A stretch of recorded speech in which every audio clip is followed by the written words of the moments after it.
ушундай түпкүрү терең көнө эл экенибизди дагы бир жолу сезип атам да. Себеп дегенде жанагы Манастын тегерегинде, Манас эпосунун тегерегинде көп сөз кылып атпайбызбы? Бул адабий чыгарма, бул тарыхый карман эмес депчи.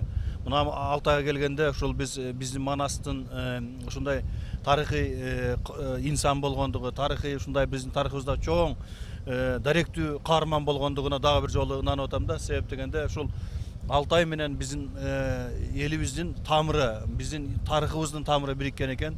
Себеп дегенде ушул Алтайга келип, ошол ынанымга келип атам да.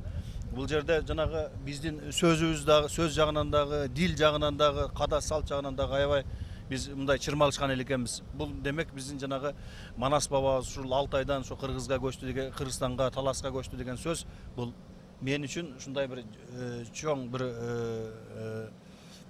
кубанычтуу окуя болуп атат да. Төөлөс көлүнүн Эми бул жерде жанагы Алтайда 12 сөбөк деп коет турбайбы? 12 уру бар экен. Ошол 12 урунун бардыгы биздин Кыргызстанда бар. Мына көлдө болсо ушу Төөлөс көлү деп коет экен. Бизде Төөлөс деген уру бар да. Мына Баткенде, Нокатта Төөлөс деген уру бар. Ошолордун тамыры ушул жерде экен. Биздеги көп уруулар тамыры ал жактан бул жакка келген. Кандай дейсиз? Менимче бул жактан тияка барган болуш керек дейм да. Төөлөстүн тамыры. Кыпчак урусу бар экен, Мундуз урусу бар экен. Ошол негизги ушул Алтай Республикасы 12 уруудан турат экен, 12 сөбөктөн турат экен. Мына бүгүнкү эл оюну дагы ошол баягы биздин духубузду, байыркы духубузду чагылдырган чоң бир окуя болду. Алтай элинин өзүнүн кыргыз элине болгон өзгөчө сүйүүсү бар экен, өзгөчө бир туугандай, жакындай көрүнөт экен.